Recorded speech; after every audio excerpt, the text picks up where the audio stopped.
Supply key figure calculations.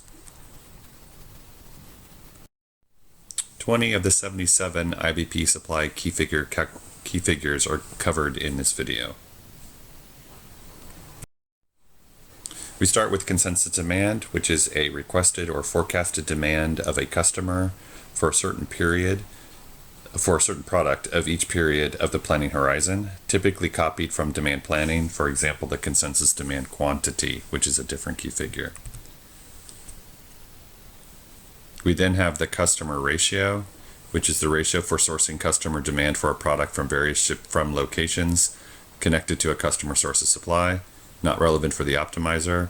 In other words, that consensus demand is at a product customer level. It does not have the location. It was stripped out. And so the customer ratio will put in that location sourcing, which is an important point for supply because supply needs to recalculate the location that the customer will be getting their product from. The key is down in the lower right, which does the colors to figure out where I'm adding, subtracting, what have you. In this case, we are multiplying the demand times the customer ratio. We also have another option, which is to just do or to have the adjusted dependent customer demand. In other words, the supply planner can directly update the customer demand themselves. It's a manual adjustment that enables you to overrule the outbound customer demand calculated by the heuristic algorithms according to the quota of the corresponding customer source of supply, which is that customer ratio, with the optimizer value entered in this key figure impacts the dependent demand pushed to an entire subnetwork. Again, that's an or.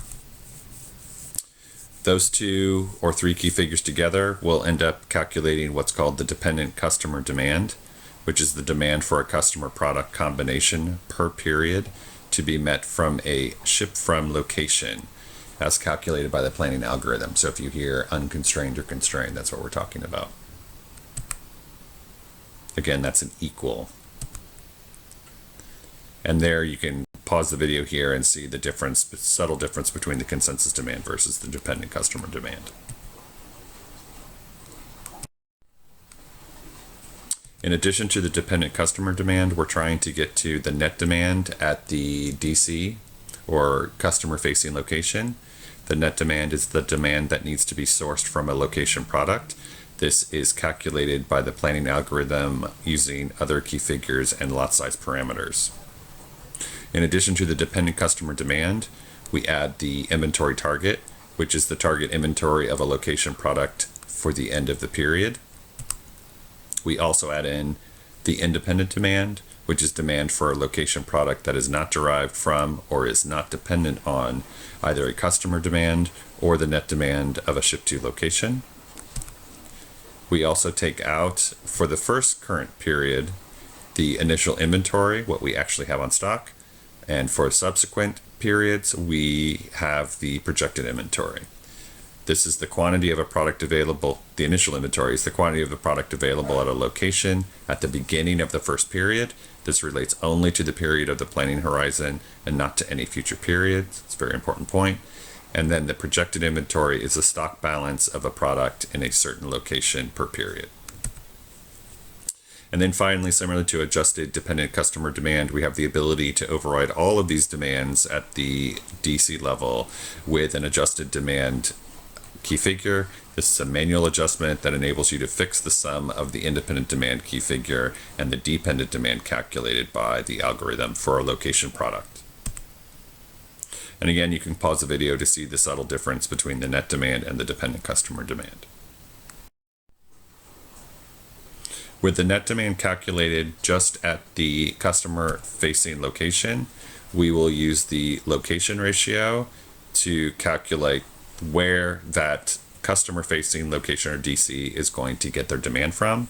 The location ratio is a ratio for sourcing the net demand for a location product from various locations by means of stock transfers, not relevant for the optimizer.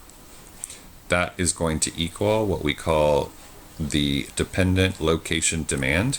The difference here is that the dependent location demand is at the manufacturing location where they're getting it from. So there may be one or more locations where the net demand at that DC is being fulfilled for that given product.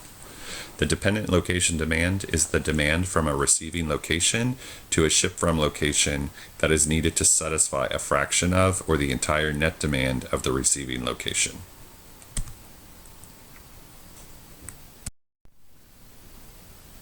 If we take that net demand for the finished item,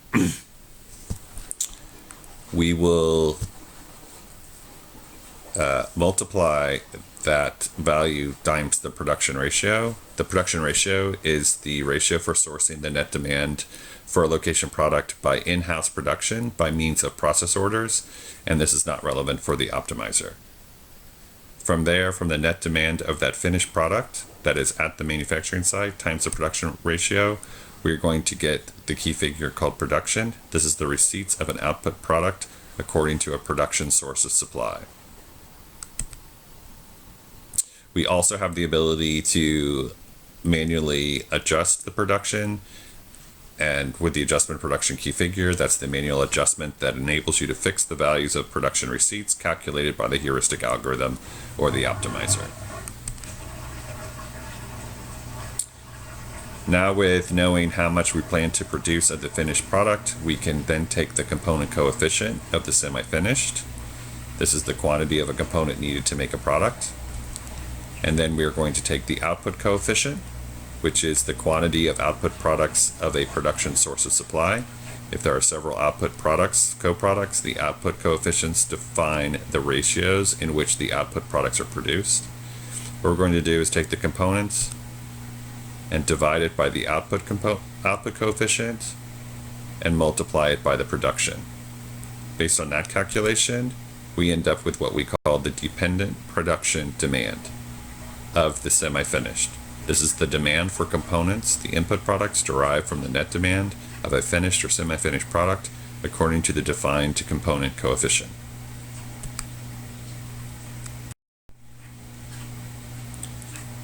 So we already calculated the net demand for the DC. We now need to calculate the net demand at the manufacturing site for any given product, be it finished, semi-finished, or component. We start with any dependent customer demand because it's possible that the manufacturing site also had direct customer demand, so no different than what we would have had at the DC. It's not the same exact number, it's a different number that they may be supplying themselves. We will add, as before, the inventory target, the independent demand. We will take out any initial inventory for the first period, and we will take out any projected inventory for the future periods. We also have the ability to do a manual adjustment at the manufacturing site, just like the DC. And from there, we will also add the dependent location demand and the dependent production demand that we talked about before. From there, we'll get the net demand of the manufacturing facility.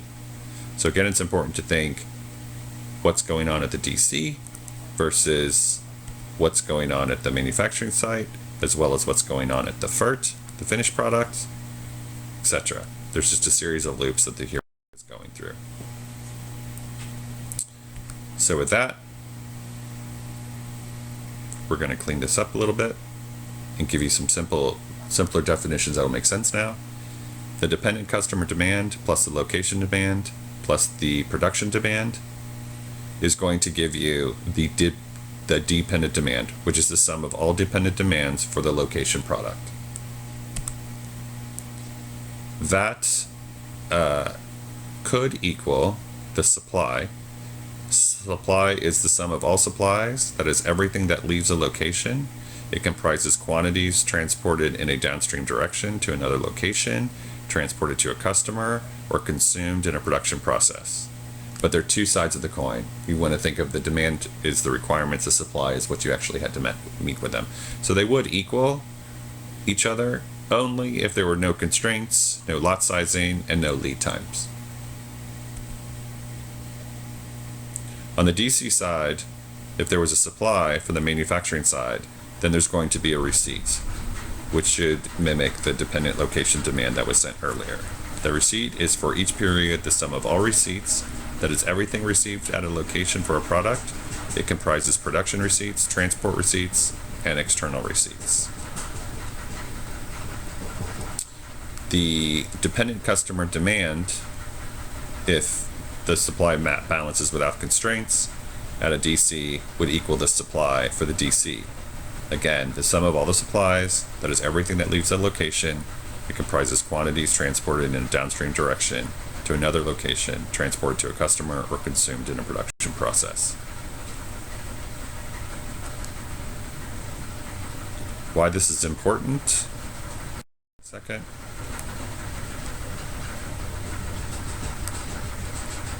If you remember, we had this dependent demand and we added the inventory targets and all these other key figures in order to get up with the net demand. But what I want to do now is focus on the projected inventory number. The projected inventory is going to represent taking out any supply, so any quantities that went out the door, adding in any receipts that came in the door, and that will get your current projected inventory.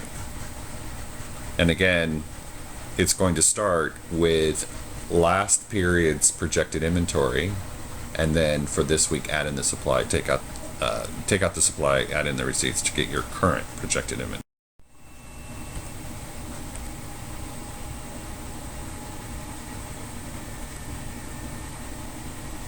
So if we go back to our example of the demand, we spoke earlier of how we actually got the production demand from the net demand and the production ratio. And I just switched these around to make them a little bit easier to read. But if I take that production key figure, what I plan to produce at the manufacturing site, and I want to get to the capacity demand, this is the amount of capacity needed to handle or store the entire net demand of a location product. This is calculated by multiplying the net demand by the capacity consumption rate of the handling or storage resource. So in other words, if I had to make 100 and I need 5 hours to make 100 on a work center, this is where the capacity demand is going to come in. So there's the capacity rate, which we will multiply by the production rate. This is the amount of capacity consumed on a handling or storage resource by the receipt of one unit or of a location. I will also divide that by the relative quantity of output products of a production source's supply. This is the output coefficient. And from there, which is a little different for supply, is that you can also edit the demand or override the demand directly with an edit instead of with an adjusted capacity demand. If we take the capacity demand and divide it by the capacity supply, which is the amount of capacity of a resource available per period, for example, defined in hours, tons, or pieces, we will end up with the utilization, which is a key figure calculation of the two. Thanks for checking out Practical IBP on YouTube, and make sure you subscribe to stay up to date on the latest videos. You can click on any of the surrounding videos to learn more.